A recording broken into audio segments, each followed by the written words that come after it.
بسم الله الرحمن الرحيم الحمد لله رب العالمين والصلاة والسلام على رسوله الأمين وعلى آله وصحبه أجمعين أما بعد. First of all, I want to begin by showing you my lecture notes. Okay? So this is not really a lecture. And it's really like a fun and beneficial exercise and a powerful da'wah tool. And it's we do it as a group. And it's amazing, like when you organize the information that's in the minds of the audience, you come up with something very structured and very beneficial da'wah tool, inshallah. Okay. And for this to work better, we need to be a little closer to each other, because there's going to be a lot of talking back and forth. So anyone without a back problem, then we'd request you come a little closer. And those who have back problems, they're exempt. You can keep leaning against the wall, inshallah. Or if you'd like, we can pull you a chair, no problem. But you must be over 18 for that. طيب. جزاكم الله خير والله. What we're going to do, inshallah, we're going to do an exercise by which you can prove to any non-Muslim, alright, that the Prophet ﷺ was a genuine prophet of Allah subhanahu wa ta'ala. Or you can also use it to prove the existence of Allah Azza wa Jal. I remember many years ago. And by the way, this is when I was young, I thought I invented it. Then I discovered that the ulama have been writing about this topic for hundreds of years. So this was many years ago. There was a Muslim man, and he wanted to marry this girl, and she was atheist. Well, he can't marry her. So he said, "Khalas, can you prove to her that Allah exists?" So if someone wants to listen, it's easy to prove that Allah exists. It's not difficult at all. And I always reference Shaykh al-Islam Ibn Taymiyyah said that because Allah Azza wa Jal created us, we're in need of water. Allah subhanahu wa ta'ala put water in every corner of the globe because we need it for survival. And just like water for the body, we need to believe in Allah subhanahu wa ta'ala for the spirit. And because of that, Allah subhanahu wa ta'ala even more so put His signs in everything on earth. So we could see and find an indication to the existence of Allah subhanahu wa ta'ala. So if anyone is really willing to listen, it's easy to prove to them that Allah subhanahu wa ta'ala exists. We proved to this woman that Allah Azza wa Jal exists only by doing the exercise that we're going to do today. Just by analyzing the life of the Prophet ﷺ, and alhamdulillah, she became Muslim, and now mashallah they have 2 children, and still married, still Muslim, alhamdulillah. So the idea is this, and let me start by saying this. Imagine now a guy walked into this room right now and he says to us, "By the way, I'm a prophet of Allah." Now we all know there is no prophet coming after Nabi sallallahu alaihi wasallam. Okay, but suppose you didn't have this piece of information. How long would it take you to determine if this guy is speaking the truth or if he's an imposter? How long? 5 minutes, yeah? Or maybe even less than that. صح? You will ask him or him, yeah, certain questions, and you'll be able to determine if this guy is genuine or if he's an imposter who's making it up. For example, you might ask him, "Okay, you're a prophet of Allah." He'll say, "Yes." Type, "Who is the angel that brought you this message?" He says, "Malik." I says, "Okay, that's the first X." All the prophets were approached by Jibreel alayhi salam. So the fact that he said Malik, I can already tell that he's not a genuine prophet. Yeah, tell him you'll meet him later, Malik. Right? What if you ask him another question? What is the most important message in your religion? And he says the most important message is that people need to follow me and obey me. Is that an X against him? Yes, because all the prophets came with one most important message: La ilaha illallah. There's only one God worthy of worship. You see? And so you can ask just a few questions and you can see if this guy is a prophet or not. "Were you ever a shepherd?" He says, "No, I work in IT." There's an X. Because all the prophets of Allah were shepherds. So you see where I'm going with this? Alright. So for example, you can even use this measure against, for example, the Mormons. You're familiar with Mormons, you have Mormons here, right?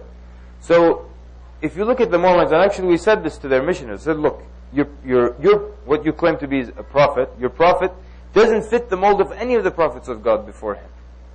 His story is that He was 14 years old, and he walks into the woods somewhere in New York or New Jersey, something like that. 14 years old kid walks into the woods, and who does he see? According to them, God the Father and the Son next to each other. They come like this in front of him. Now, you look in the Bible, that doesn't happen. And no kid just gets, a visit by God. And then the angel that came to him wasn't Gibril. His name was Moroni, which tells you what he thinks we are. All right. Thank you. So the point is this. Look, there are two options, and only two options, regarding the Prophet ﷺ. Either he was a genuine prophet sent by Allah, or two, وَالْعِيَاذُ بِاللَّهِ, he was an impostor who made it up. True or false? Anyone want to argue against that? Because someone might say, well, maybe he genuinely wanted to improve his people, like Confucius, for example. Still, it would mean he's not a genuine prophet from Allah. Either he's got his message from Allah subhanahu wa ta'ala, or he is an impostor who made it up for whatever reason. These are the two options. So with a non-Muslim, or with an atheist, or someone who doesn't believe in the Prophet ﷺ, you would sit and say, okay, either he's a genuine prophet, or he was an impostor. These are the two options, correct? It says correct. Alright. So then, there are certain things, his teachings, his sayings, his behavior would indicate if he's genuine or if he's an impostor. So first thing, let's examine the climate in which the Prophet ﷺ was sent. This was Arabia 1400 years ago, right? Broken into tribes. These tribes would go to war against each other for decades sometimes. Over what? A horse race, some ridiculous things. And Mecca, as you know, is the center. And because it had all the idols and people, and the Kaaba, and people would come from all over to pay homage to these gods, and that increased trade, and it was a source of income as well. So now if the Quraysh, or if the Arabs would fight for years over horses and ridiculous things, what do you think they will do to a man who is going to pretend to be a prophet and attack their idols and attack their source of income? Probably kill him, right? So, if a man who knows his people is going to pretend to be a prophet, he must have a motive. True? Nothing is done without motive in this world, right? Right? He must have a motive. Why is he going to pretend to be a prophet? Attack the idols? For what? What's he going to get out of it? So the first thing is, you brainstorm with the other person, what are possible motives? And there is no wrong answer now. You write down whatever they say. So, tell me some possible motives. Now I'm going to write them down. What? Naam? Okay, leadership. Okay. Naam? Wealth, for sure, right? Someone else said? Fame, excellent. What else? You can make a long list here. Status. Okay, I'm going to put leadership and status together. And I'm going to put power. Okay, what else? Naam? Aywa, ahsant. Jazakallah khair. Usually we have to wait like 7 minutes before somebody says women. Maybe he did it because he wanted women. Right? An imposter who wants women. He pretends to be a prophet. Yes, young man. Money. Excellent. What else? Wallahi, one guy once said to me, maybe he was from outer space. I wrote it down. Another guy said schizophrenic. Possible? Okay, schizophrenic. Naam? He wants to what? To trick people? Okay. So maybe he's just someone who wants to trick people, right? Why would he want to trick people? Any possible... Huh? Yeah, maybe just... Yeah, some people are really, really evil, right? They just want to trick everybody, huh? Pranks and what have you. So, he just wants to trick people, huh? Shiraz. Naam? Possessed, right? Possible. Okay, same one. Young man. He wants to change his community, right? Maybe he just genuinely wanted to change the community for the better. Right? Excellent. What else? Faddal, ta'ala. Huh? Tribal pride. Right? Maybe he wanted to elevate his tribe above all the rest. Sorry, faddal. Okay, so I'm going to put that with leadership, status, power. money, wealth, luxuries. Okay, what else? Anything else? Can you think of anything else? Could be revenge, like against someone. Revenge, right? And sometimes the kuffar will say things like, love of warfare. Okay, put it down. Like whatever they say, because you're trying to get rid of any shubahat or ايش الشبهات like misunderstandings, misconceptions in their mind. So whatever they say, write it down. Love of warfare. Anything else? Okay, is that it? Well, we've come up with about 11 so far. Is that good enough? Alright. So then what you do is, you described it first of all. There are only two options. Either he's genuine or he's an imposter.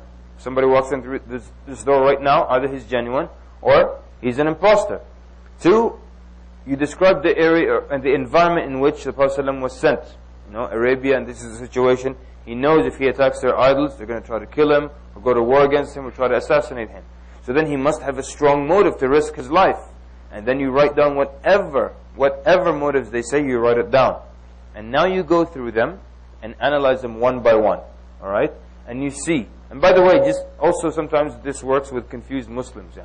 Someone will come, how do we know we have the truth? Okay, sit down. Either he made it up, sallallahu alaihi wasallam, or he was a genuine prophet. We do the analysis, we can come with a clear conclusion. Why? Because we know so much about the life of the Prophet ﷺ. We know which side he slept on, the direction in which he combed his hair, how did he put on his clothes, how he washed himself, how he relieved himself. Every intimate detail, we know it. And it's authenticated, and we have the chains of narration. So that means we can go back now and do an analysis of his sayings, his teachings, his actions, everything. But before we start analyzing the motives and seeing if they will hold true or not, what would be certain things that would tell you this is not a genuine prophet? What are certain telltale signs this is not a genuine prophet? He goes from being a horrible person all of a sudden to being a prophet. Very nice. Everyone like that? So Shiraz is saying he starts out as a horrible person, and then overnight he's like, righteous. So from horrible to prophet. Has that ever happened before? Prophets were always the best and most noble people, correct? طيب. Ahsant, which is proof he's not a genuine prophet. صح? Ahsant. Yes.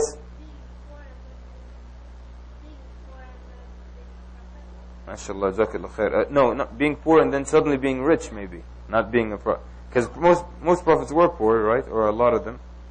Okay. What else? What's an indication that someone is a false prophet? Yes? Bad manners. True? You ever see a prophet with bad manners? Excellent. What are the other things that would tell you from someone's behavior that they're not a genuine prophet? Yes, sir? Strong motive, that's for sure. What did you want to say?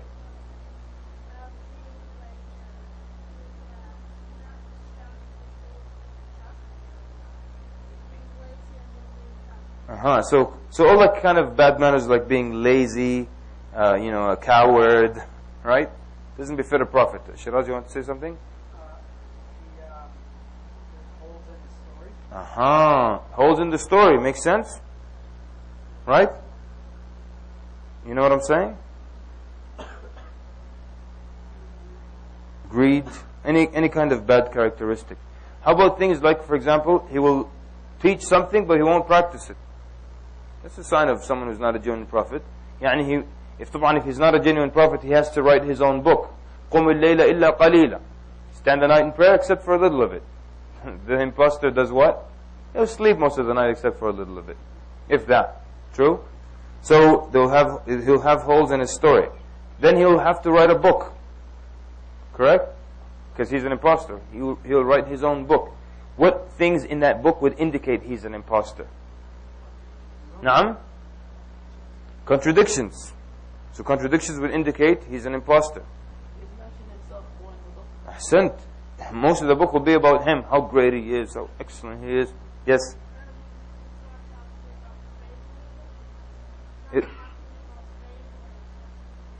The book perhaps may not focus, excellent, on a lot of acts of worship and enjoying and establishing salah. Shiraz.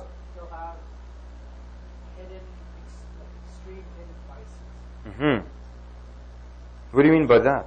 Like the Ahmadi, their false prophet, he's a druggie. Uh-huh. Or, but not just, he has some bad characteristics like we all do, Mm-hmm. extreme. Like with women he's horrible, or Right. he's an alcoholic, or he's a druggie, something really extreme. That's interesting, yeah? And a lot of times it's the case. Even with the Nation of Islam, Elijah, Muhammad, these people, same things. Okay, very good. Naam? For sure, no miracles. And the best he could perform is a magic trick or something like that. No miracles. What else? Fadal.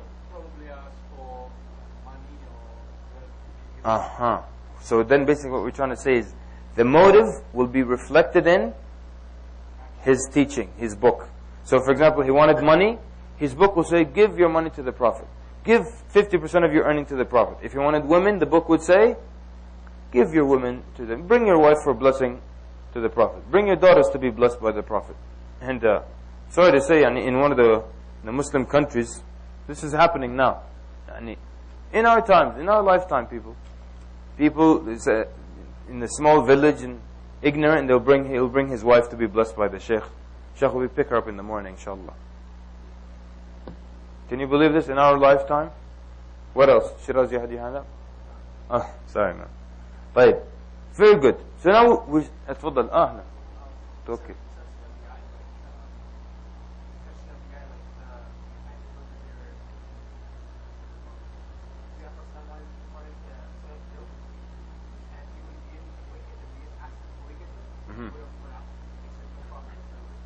Jazakallah khair. So these little deceptive things, all indications. How about this? His book wouldn't have any knowledge of the future, true or false. If he wrote it, there wouldn't be any knowledge of the future in it, right? It would have solutions that don't work, correct? And this is how we eliminate this problem from the community. It doesn't work because he made it up. Fadal.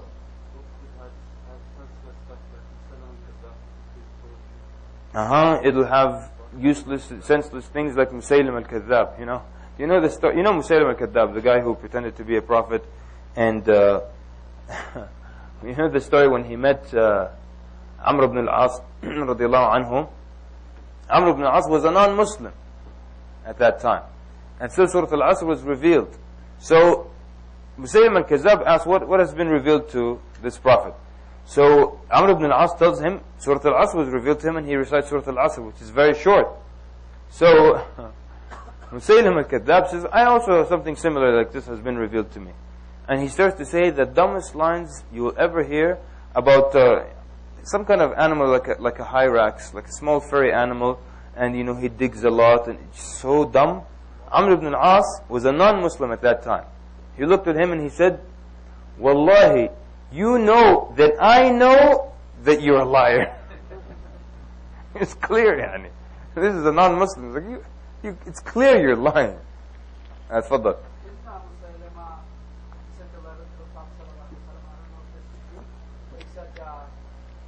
The earth has been... Right. And that's when the Prophet ﷺ responded to him, Salamu ala man taba'a al-huda. And then he tells him from Muhammad Rasulullah to Musaylima al-Kadhab, and the name stuck from there on. And his miracles were ridiculous, and every miracle of the Prophet ﷺ he would try to emulate would just be reversed. When the Prophet ﷺ would put water in his mouth and return it into a well, and then water would just fill up immediately in the well. They would bring Musaylima to a well that has some water in it. He tries the same thing, he does it, and water just goes down. Then the Prophet ﷺ, when he would make dua for someone, we would touch a companion like this and make dua. And then later on in his life, all his hair would become white except where the Prophet ﷺ touched would be black. They would bring him a child or someone who's losing hair, they tell him, he puts his hand, the guy becomes bald. Just everything reversed for him. So it was clear he was an imposter, right? So then another thing maybe that wouldn't be in this book, and again I don't like to stress this too much, but it has its value, but a lot of times we overestimate it. Science, right? And if an imposter were to write a book 1400 years ago, there wouldn't be much, strong scientific evidence, or miracles, or if you want to call them miracles, in his book. True? He wouldn't have that knowledge, he wouldn't have that information. Excellent. Anyone want to add anything else? What would be an indication? Naam.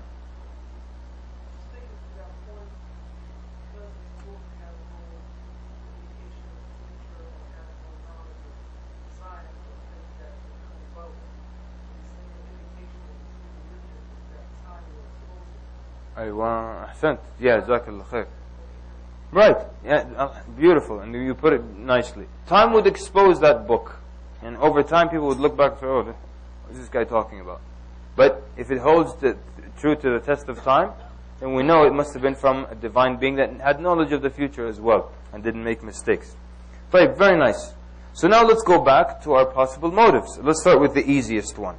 So then you would go with the person and say, okay, let's take your motives one by one and see, does this look like an actual motive that an impostor may have had? Was this available in the life of the Prophet ﷺ? Do we see this motive or not? So we start off with, for example, money and luxuries. Now, what do you use as evidence? Give me examples from the life of the Prophet ﷺ to say he wasn't after money or luxury or anything like that. Someone else, someone new. Like someone old. And Hasib.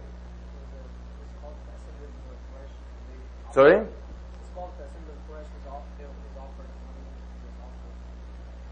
Beautiful. Everyone see how that's a fantastic point? When he started, sorry to interrupt you. When he started his da'wah, right? The Quraysh came to him and they wanted him to stop preaching Islam. What did they offer him? If it's money you want, we'll make you the richest amongst us. If it's leadership they want, you want kingship, we'll make you our king. سودناك, we'll make you the guy in charge of us. And if it's women you want, we'll wed you to the most beautiful women. So if he were an impostor doing it for money, what do you think he would have said to this offer? He would have accepted, because that's all he wanted. So then that's one clear proof that he couldn't have been someone out for money. Beautiful. What else? Naam? Beautiful. Mush bas he was rich. He was rich to begin with, and then what happened when he became a prophet? Became poor. Are we seeing how this is so clear now? No one wants to become a prophet to make money, and he's already rich, and he becomes poor after becoming a prophet. Doesn't make any sense. Now, for 13 years, he was the head of the state. Still lived in poverty. Son, he was the head of a state, still lived in poverty. Yani, tens of thousands of gold dinars and dirhams would come into his hands, and he would distribute all of it and go home with absolutely nothing. This many thousand camels, 50,000 goats, sheep, and he would distribute all of it. Just give it off and come back. So much so that the poverty caused him problems with his wives. Sallallahu Alaihi Wasallam. True? Right? When they wanted an increase in their stipend or in their salary, and this caused the problem.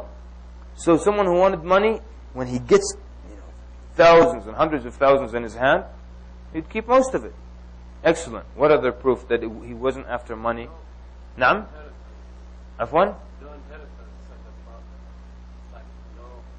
No one inherits him.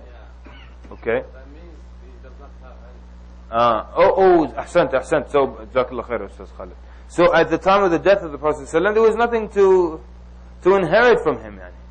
There's actually a small debt that was settled. Yeah? So again, you don't see property or anything like that. But how about, okay, Hasib, and then we'll move on.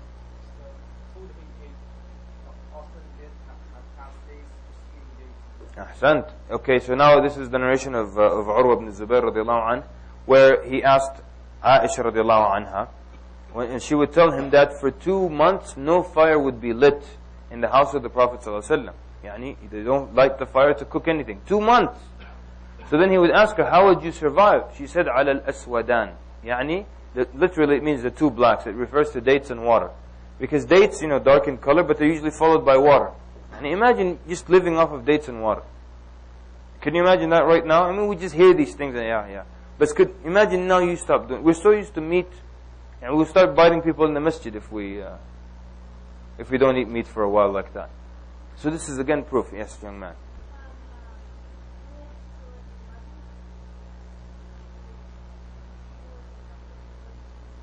Okay, very good. So he wouldn't steal or take or assign himself a portion from people's wealth. The non-Muslims who went against work, against Muhammad, Beautiful point. Even the non-Muslims who were against him, and attacking him, they would still keep their money and wealth with him because he was known as the trustworthy one. How about luxuries? Can you tackle the luxuries specifically? Maybe, they tell you, maybe he's someone who wanted to live in luxury. طيب, let's examine his life and his teachings. Don't forget the hadith about luxury in the dunya. And tell me then if that is possible or not. Naam.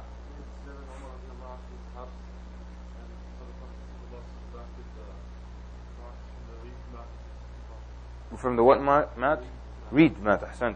So it's saying that the narration when Umar radiallahu anhu enters the house of the Prophet ﷺ, and there were marks on his back from the mat that he was lying on top of, right? And then also the narration, if maybe you're referring to the same one, Bukhari, when he looks and he sees that there's nothing of substance, nothing to fill the eye in the house of the Prophet ﷺ. One pot of a pillow made of stuffed with palm fiber, just like one blanket, which is the bed, and that's just about it. That's it. Naam. Crown they were making for Abdullah bin Saud. Why did he say finish it, make it for me? So no doubt, if he wanted that power, that crown, because the Medinians were about to crown someone as their king. When Islam came, that plan was abandoned. So he could have said, continue the crown, put it on this head, right? But what else? Just now focus on the teachings, because remember we said you would see it reflected in the sayings and in the actions. We've now covered a lot of the actions, and we didn't see any luxury. The house of the Prophet, the apartment of Aisha radiallahu anha is described by the historians as 6 feet by 6 feet. How small is that? The walls were made of palm stalks and mud, ceiling, palm leaves, sometimes water would drip in, nothing of substance inside. So this is not someone who wants to live in luxury. But for anything about his teachings, what he would say,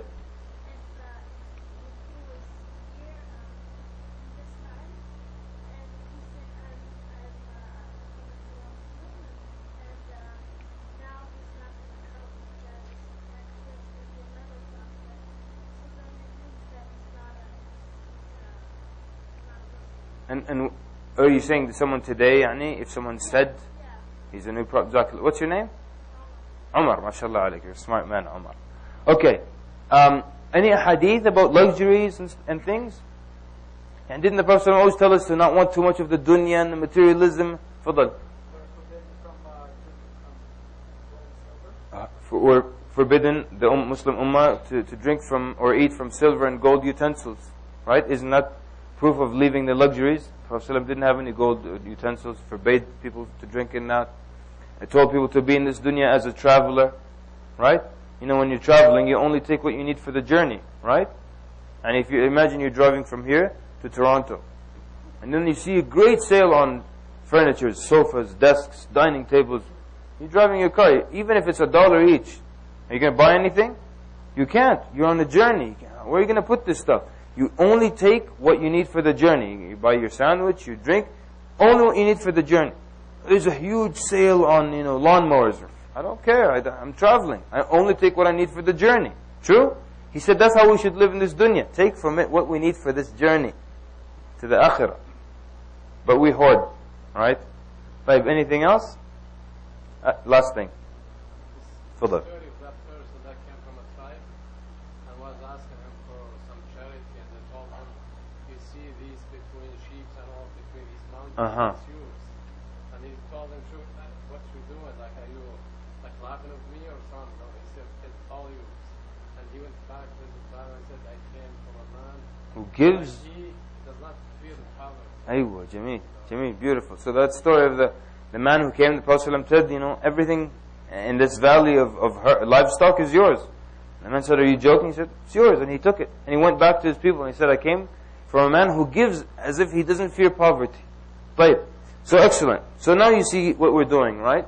So now you can easily convince anybody, atheist or not, that this is not possible, that he pretended to be a prophet because he wanted money.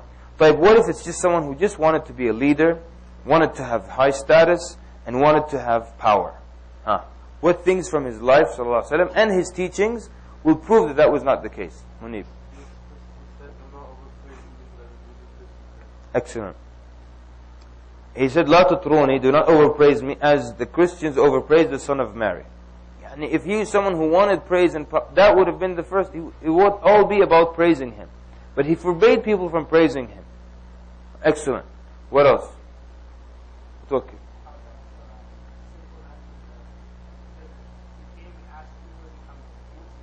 Oh, beautiful, huh? Sorry, I'll come to you. Just let me tell the story. Yani, it's so beautiful that the Bedouin man comes from the desert. He enters the masjid of the Prophet ﷺ. He, no magazines, no cameras. They don't know what the Prophet ﷺ looks like. So he enters a gathering of people sitting on the ground. He has to ask them, which of you is Muhammad ﷺ? Which of you is Muhammad? He couldn't tell. What does that tell you?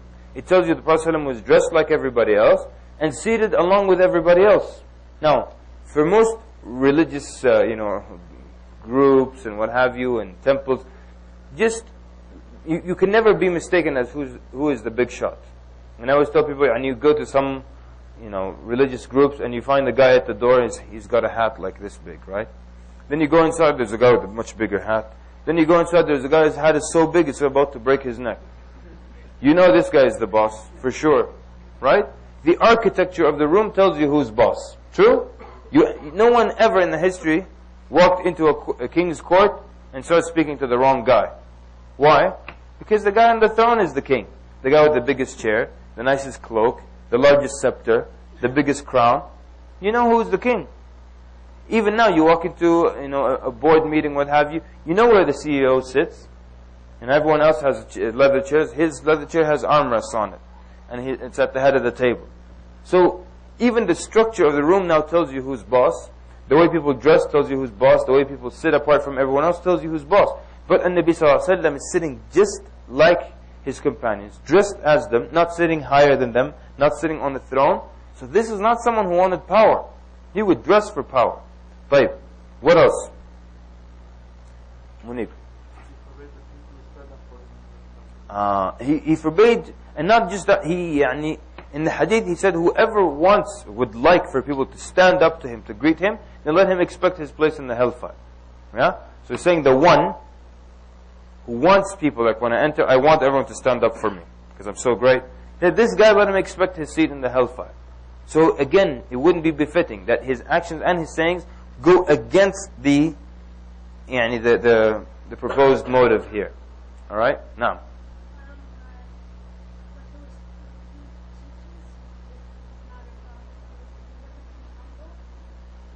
Okay, Jazakallah khair. So you went into another point of the manners, but yes, you are correct. He wouldn't be humble in his teaching.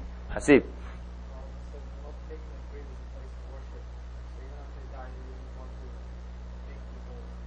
He said, he was praying to Allah, oh Allah, do not make my grave a place of worship. Now, what if someone argues, but why would it matter to him, if he died? Remember, there were a lot of people motivated by having a place in history, right? There are many people who were generous to the Hujjaj and so on, just so that the people would remember their name after that. Excellent. Naam. So it kind of ties into the last question. What was making on to the false prophet? He didn't declare himself God. Sorry? He didn't declare himself God. Okay. Right, very good, very good. And actually we're going to come to that when we discuss the Quran. We're coming to that. Very good point. Beautiful. Right.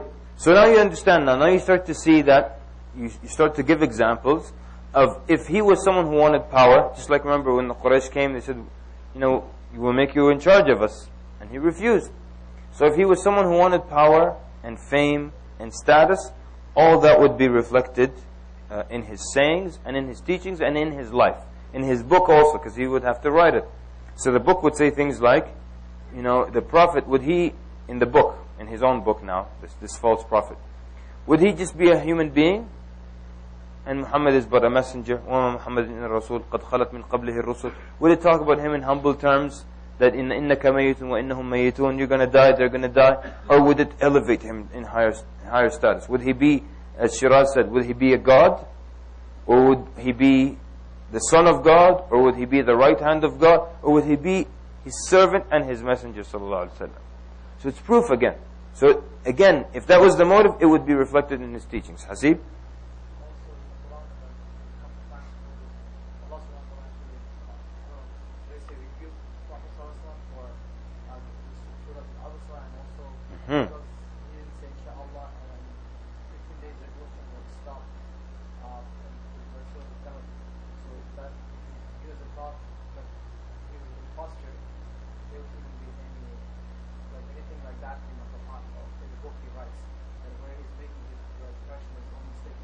Okay, excellent. So again, someone who wanted power to lift himself and elevate himself in status, he wouldn't highlight his own mistakes. And the Quran will highlight a mistake of the Prophet ﷺ. This is a very strong point. Someone's an imposter. He wants to talk about how great he is. And he writes his own book about how great he is, but he keeps writing about some of the mistakes that he has made. And the wrong decision after the Battle of Badr. Allah subhanahu wa ta'ala highlighted that mistake. Abasa wa tawalla. All kinds of things will be mentioned here in the Quran. And it doesn't fit properly. This was an imposter, he wouldn't write about his own mistakes. To totally ignore them. Shiraz. Why would he teach his own bathroom habits? Okay. Exactly. Why would he talk about his etiquettes of relieving himself, answering the call of nature? Why would he discuss all these issues? And these are even things that don't come to the mind of an imposter. He wants to focus on his important issues and his motives. But why would someone who's not a genuine prophet of Allah discuss such intimate details of his life? How to make ghusl. An imposter, why does he care how you make ghusl? He doesn't care if you don't shower for 2 years. Sahara. Right.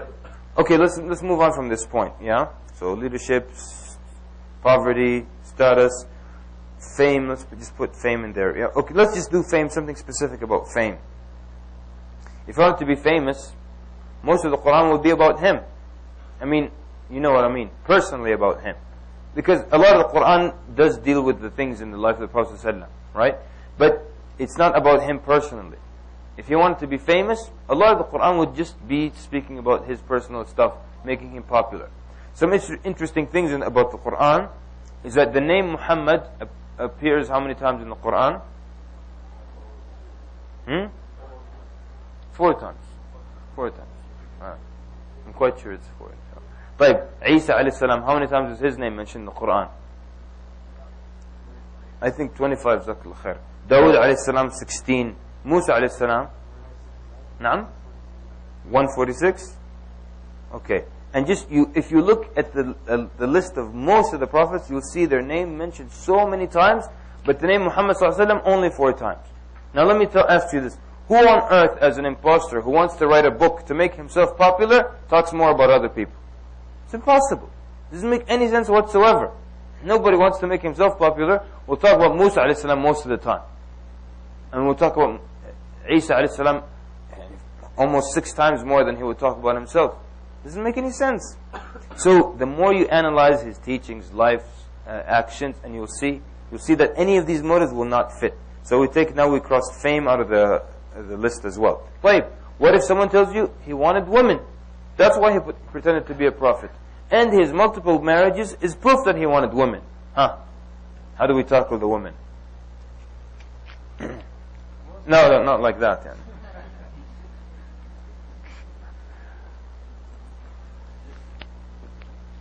Naam.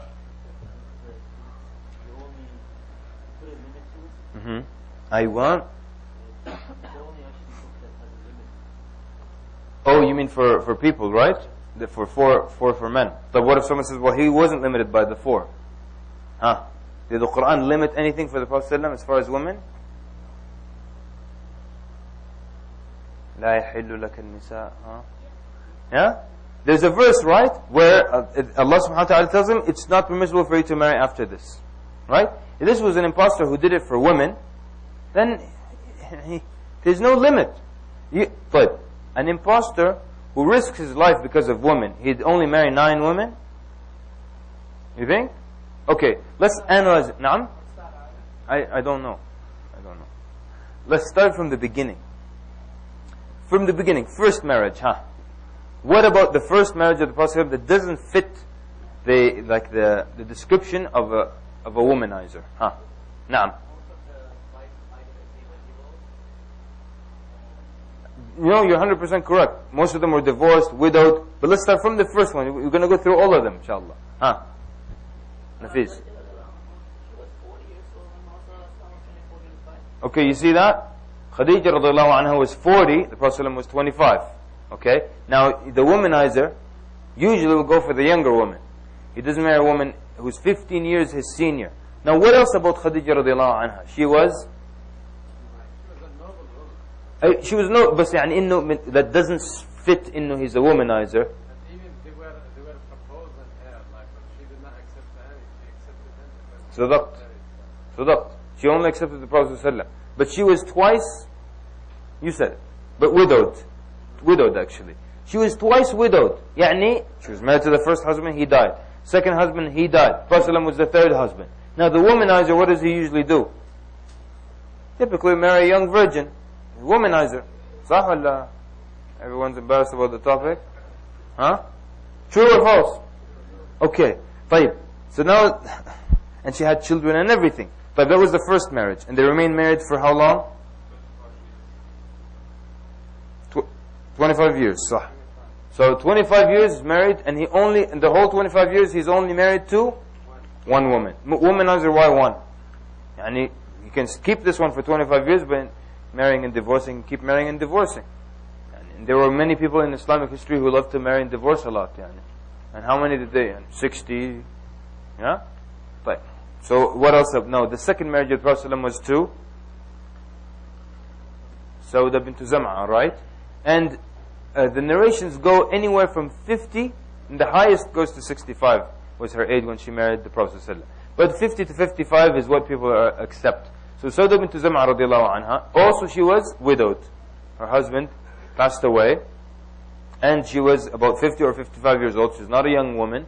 And as according to the scholars and the historians, she was the only one not specifically known for her beauty. Alright? So now again, does this fit the mold of someone who's a womanizer? No. But after that it was Aisha radiallahu anha. The marriages of Aisha radiallahu anha and Hafsa, they had other benefits in them as well.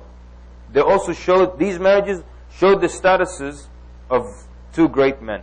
They showed the status of Abu Bakr and the status of Umar radiallahu anhum. It established now this also further link between them and the Prophet sallallahu alaihi wasallam. Now a number of things about the marriage to Aisha radiallahu anha, kind of like what we discussed when we were doing Tafsir Surah An-Nur. We're saying that people, because now, people until now they don't argue that a woman matures physically at a young age. Yani, by 13 she could be able to actually have children. True or false? I don't think anyone who knows anything about reality denies this fact. A woman by 13 could be able to have children. So she's physically matured. Alright? But she may not be mentally matured. Because now in our society we keep telling young people that they're children. So we even see them as children, and they see themselves as children. We can't imagine the idea of marrying a child. So we already established that she's physically matured.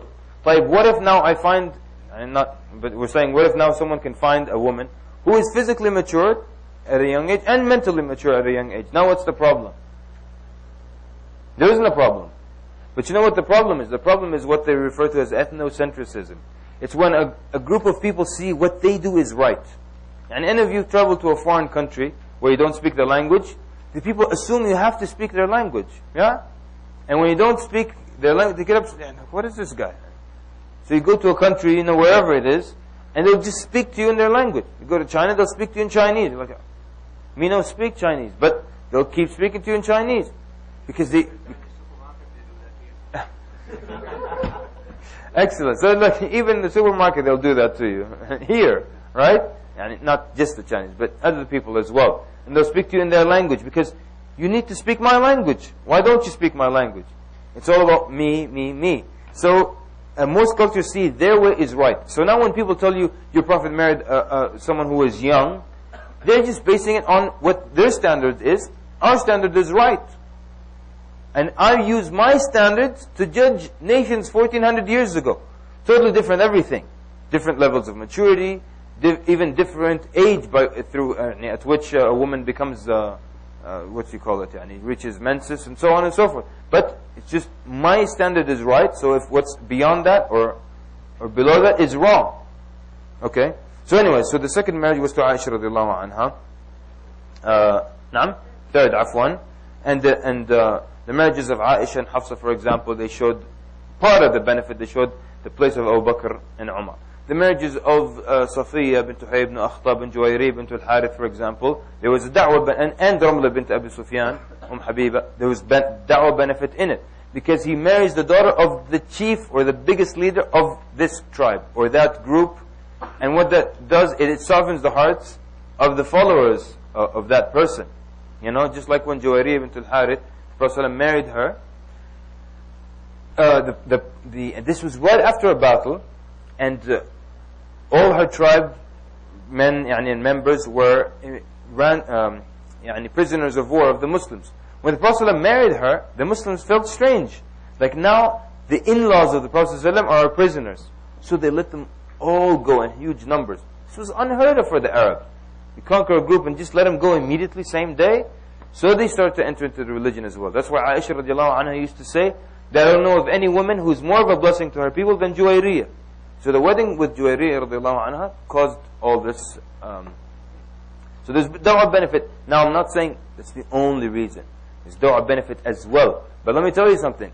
You'll find Muslim authors now will talk about the Prophet's wives in a derogatory way. Why? Because out of shame from the non-Muslims. They'll tell you things like, you know, none of them were known. Aisha was the only virgin, and none of them, the rest were old, and they were all ugly. Mush ugly. They say they were not known for their beauty. They were all old women. That's not true. It's not true. We don't bend the facts to satisfy someone and use their standards. It's not true. They were very beautiful. When Aisha radiallahu anha saw Juwayriyah bint al-Harith, she said, I immediately didn't want the Prophet to see her. Because now she has status in this group. And she was very beautiful. So, where is this that they were all unattractive and they were all old? No. Actually, 3 of them were under the age of 20. 3 were in their 20s. 3 were in their 30s. Then there was Sauda radiallahu anha in her 50s. Khadija radiallahu anha in her 40s. Who said they were all old and unattractive? It's not true. But you do the proper analysis, you come to the conclusion that this is not someone who is a womanizer. And we can count up to 11 that were married by the Prophet ﷺ. 9 at one point, because Zainab bint Khuzaymah radiallahu anha passed away about 2 or 6 months after the death of the Prophet. 2 or 6 months after marrying the Prophet ﷺ. That's why there's very little about her in the history books. So, and Khadija, of course, radiallahu anha, also passed away. So there's 9 at one point was the largest number. An impostor makes up his own religion. Whatever he says, people will follow. Why stop at 9? Just keep going. Right? Right. So anyways, any way you analyze the life, the marriages of the Prophet ﷺ, you come to a clear conclusion. This is not someone doing this for women. Everyone satisfied? We move on? Right. Someone once said to me, and we wrote this down, this was our number 5. He was a schizophrenic. Actually the guy said to me, he was, how much time do we have, by the way? Half an hour? Oh. Some guy said he was a, يسرع كده ورشة يسرع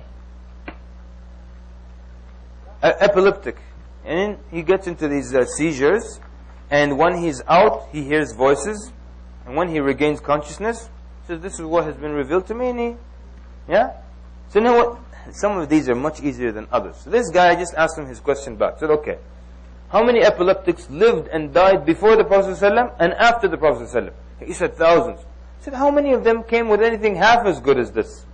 Which epileptic passes out and comes up with a fantastic religion that solves all kinds of problems in society, the relationship between husband and wife and children and this and that, and how to run an Islamic state. All this from passing out from epilepsy. I want to be epileptic, wallah. It's fantastic. I'm going to come up with solutions for problems. Excellent. So immediately he said, you're right. Schizophrenic, same argument.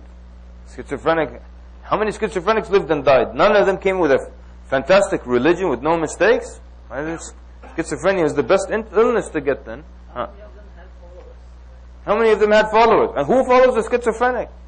Who follows an epileptic? Every time the boss is on the floor wriggling, the army is coming, get up. Doesn't make sense. Someone just possessed. How many people have been possessed? When is the last time a possessed guy came up with fantastic things, a fantastic book like the Quran, no mistakes in it? Doesn't make sense. So you cross that out. Alright? What if he's someone who tricked his people for fun? Yani like we were saying, would you put everything on the list? Again, someone like that, it would be clear. What do you think are the characteristics and the personality of someone who just wants to go through all this just to trick people? No doubt, is he dishonest? No doubt. Someone who goes through all this and wages wars just because he wants to trick people, he's a dishonest guy, for sure. And he wouldn't have been called al-Amin even before prophethood, correct? So, I don't think we need to spend too much time on that, right? If he was someone who just had tribal pride, what do you think? He just wanted Banu Hashim to be higher than everybody else. No.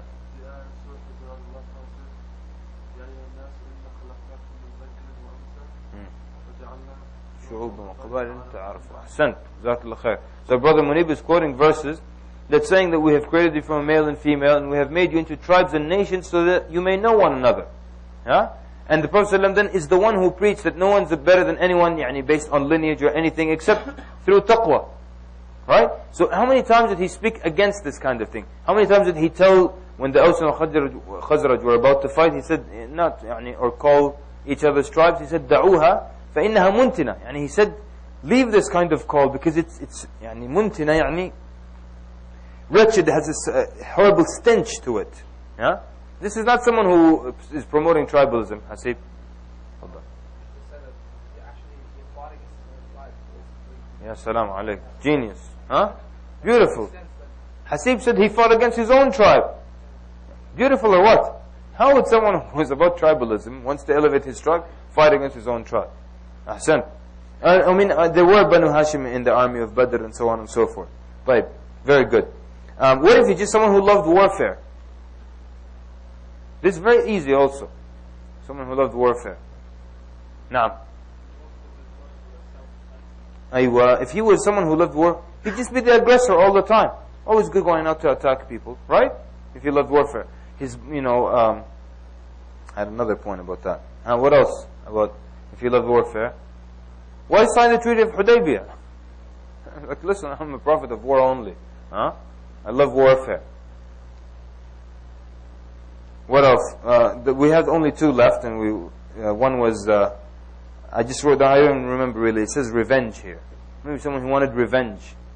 Maybe revenge from a group or tribe or someone. Right? And again, it doesn't really hold water.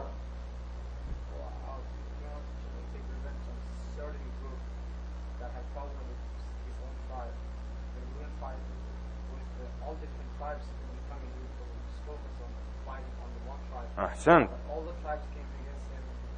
He was holding the troops. Jazakallah khair. If you're someone who wanted revenge from one tribe, why is he fighting every tribe?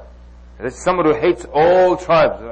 You know what? This is a plan. I'm going to pretend to be a prophet, and we're going to go to work against everybody. Doesn't even make sense. So again, it can't be revenge. And then the Quran would all be about revenge. It would all be about revenge. After the Battle of Uhud, when they did the tamthil, which is when they disfigured the deceased, the dead Muslims, the Prophet ﷺ said, I'm going to do some tamthil on their dead, the next battle, the likes of which has never been seen. And Allah revealed verses saying, no, it's not the situation. It's not your job. Fadal, I'll come to you. After the visit to Ta'if, he was told, he was visited by the angel controlling these mountains. He said, if you like, I'll crush these two people between the mountains. Any one of us would be like, you know what? Do it twice, please. But he said no. Proof he wasn't after revenge. Yes. Naam? Allah. Fatah Makkah. Prophet ﷺ enters with his head lowered so low, about to touch the saddle of his riding animal. You know Sa'd ibn Ubadah, when he was given the standard, he said, Al-yawm yawm al-malhama. Today is the day of malhama, like bloodshed or battle. And Allah today will humiliate the Quraysh. Guess what the Prophet ﷺ did? Took the standard from him. And he gave it to, because it's beautiful. Who did he give it to? No. When he took the standard from Sa'd ibn Ubadah, he gave it to Qais, the son of Sa'd ibn Ubadah. See how beautiful it is? Still kept it with the family. It wasn't it wasn't like and his father had the wrong idea, but he didn't want to humiliate him too much. He gave it to his son. Beautiful or not? Beautiful. تفضل. جزاك الله خير. أحسن. طيب. So then revenge out of it. Totally out of the question. Yeah. Someone who just wanted to change his community. Umar. If they say he was someone who wanted to change his community, that's why he pretended to be a prophet. What from his teachings and life will prove that was not the case?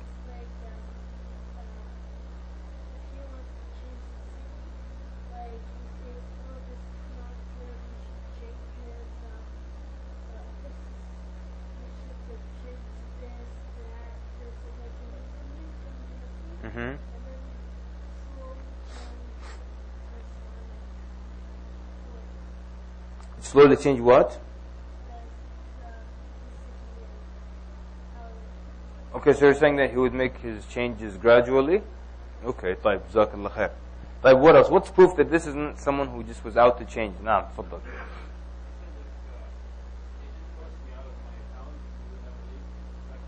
Okay. طيب, what else? Someone new? What's the proof that he wasn't? طيب, okay, very simply, and if he was someone who pretended and faked a prophecy and went through all these battles just to change his community, طيب, and this would have to be someone good. Why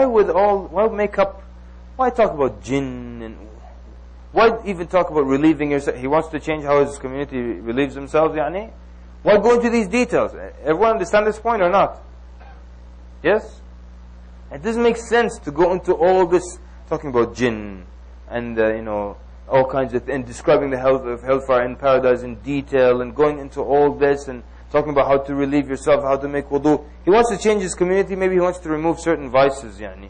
He wants to remove lying and cheating and stealing. Why go into all kinds of other things? He will concentrate about dunya and not hereafter life. Exactly. Jazakallah khair. Very nice. But most likely, his concentration will be in changing things in this dunya. And it probably wouldn't be too much mention of the afterlife. So now we just covered all the motives that we have mentioned, we have put together. So you understand the idea now, yeah? Number one, you establish that there are only two options. Either he's genuine, either he's false.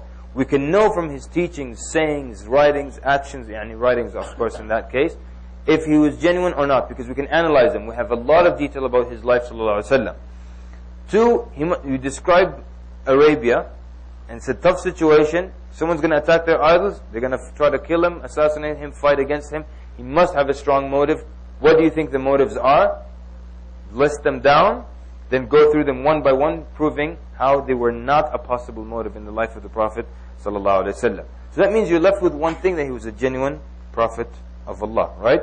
But again, we're saying that his book, if it's now an impostor who wrote this book, the Quran, 1400 years ago, certain things would tell us that it's a book written by a human being, not a book from Allah subhanahu wa ta'ala. We said it wouldn't have any miracles in it, and the Prophet wouldn't have been able to perform any miracles either, like the Prophet, the splitting of the moon, trees talking, all kinds of things, miracles in the life of the Prophet. He wouldn't be able to perform them if he were an impostor.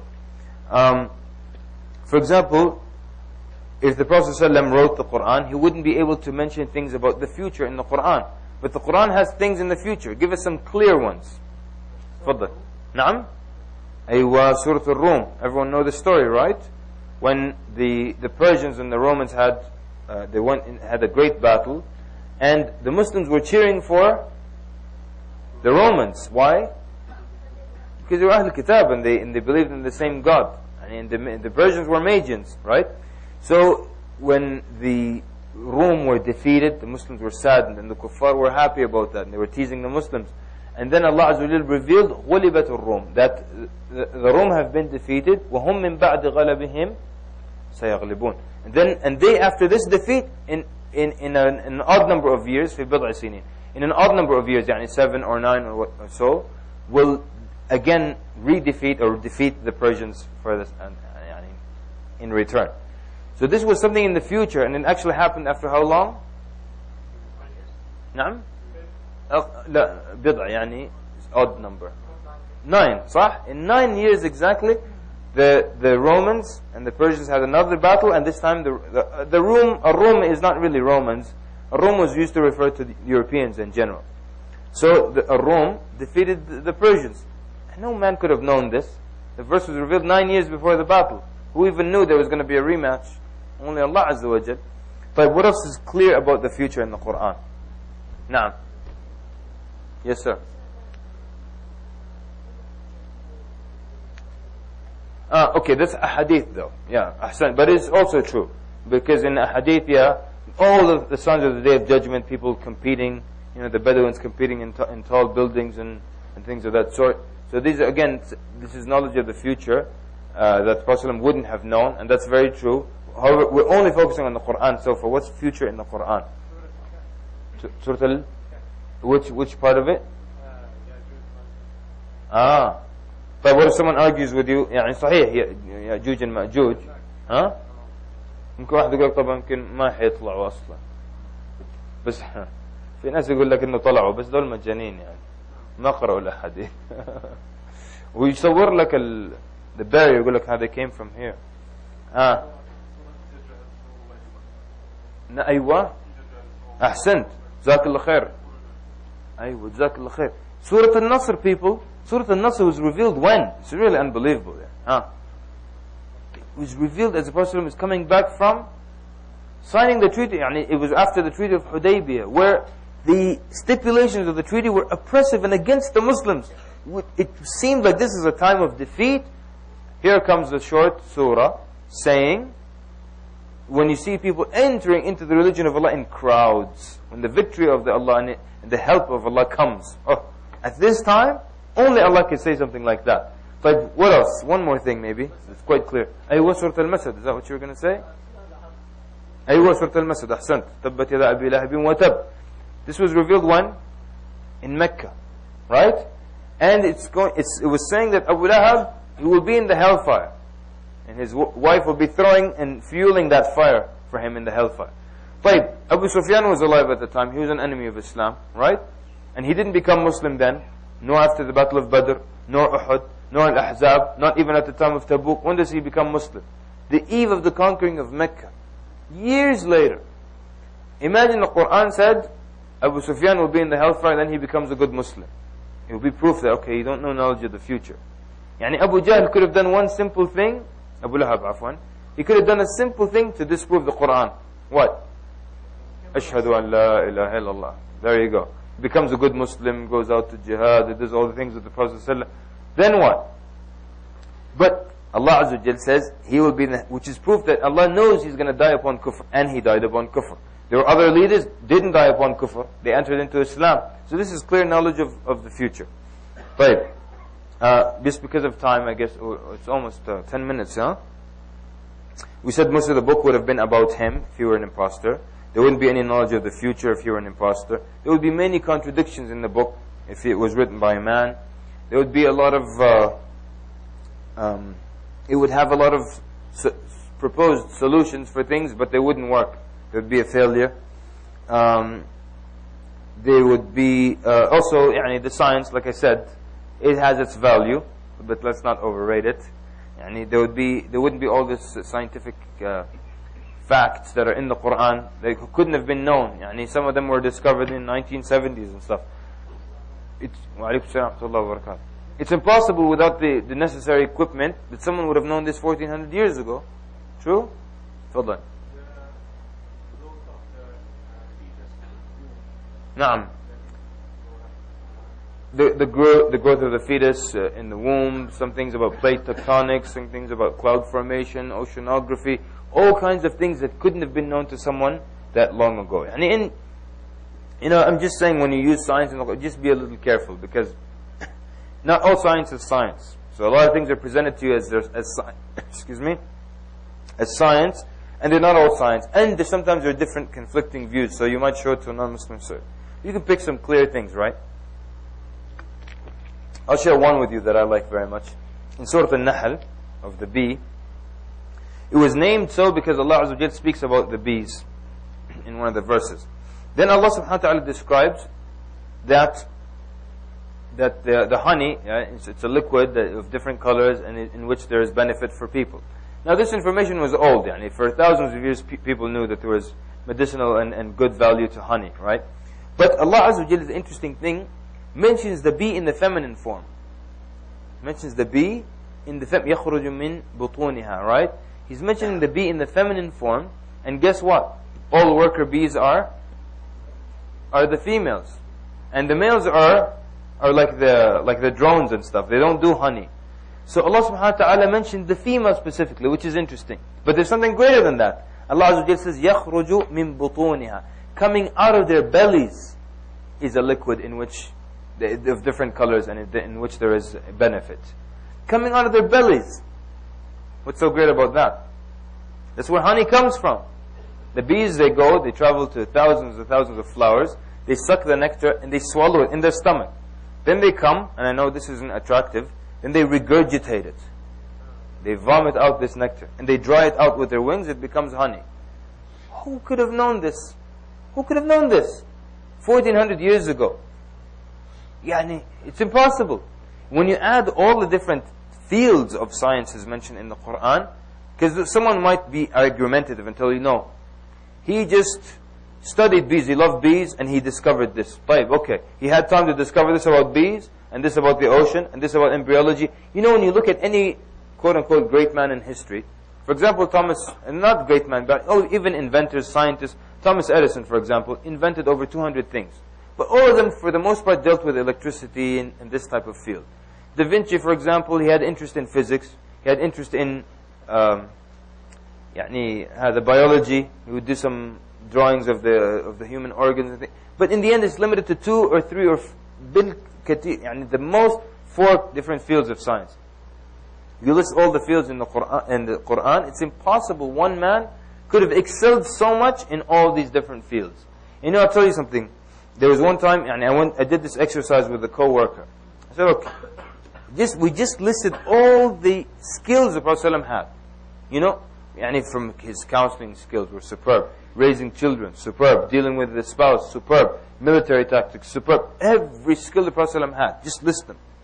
Then I told the guy, what do you think? You think there's just one guy who had the time in one lifespan to know all this? Or do you think he was just probably a genuine prophet of Allah? So he tried to come up with something. He said, I think he was the reincarnation of all great men in history in one man. I said, tell me honestly now. What do you think is more probable? That he was the reincarnation of all the great, or that he was just a genuine prophet of Allah? He lowered his head. He's probably a genuine prophet of Allah. It's the only solution you can come up with. Conclusion, طيب. And we said, if he had horrible akhlaq, wouldn't fit that he's a prophet. If he was, poor and then became rich after prophethood, it wouldn't fit the mark of a genuine prophet. If he had bad manners, he was lazy, or he was a coward. Now, you know what it means, coward, yeah? Doesn't mean that he got scared at one point. Because a lot of the prophets of Allah got scared. That's not what a coward is.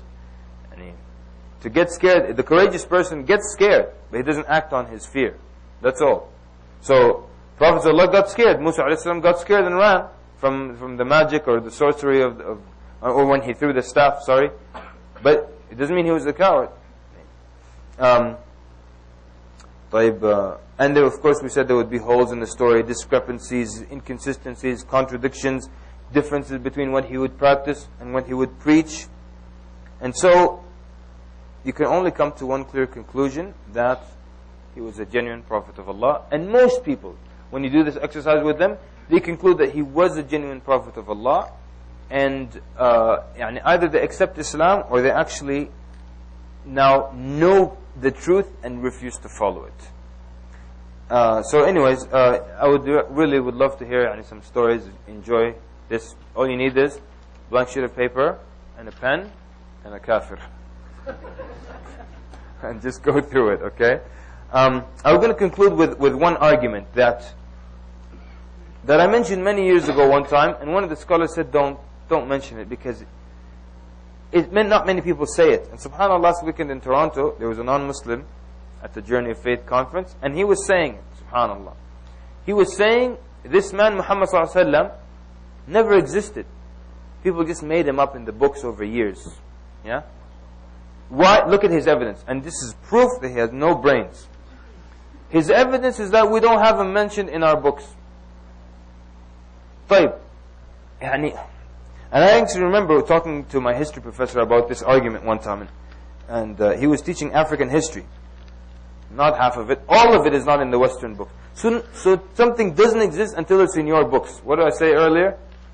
Ethnocentrism. It's all about us. If we don't know you, you're not there. That's why Columbus discovered America.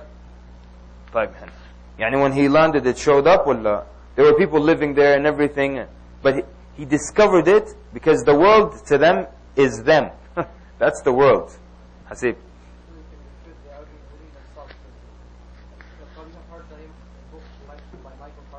أيوة. نعم. And out of the 100 greatest men ever on the earth, he listed Prophet as the first one. So basically, he said that it's not in their book. It is in their book. أيوة. It is in Noah. Okay.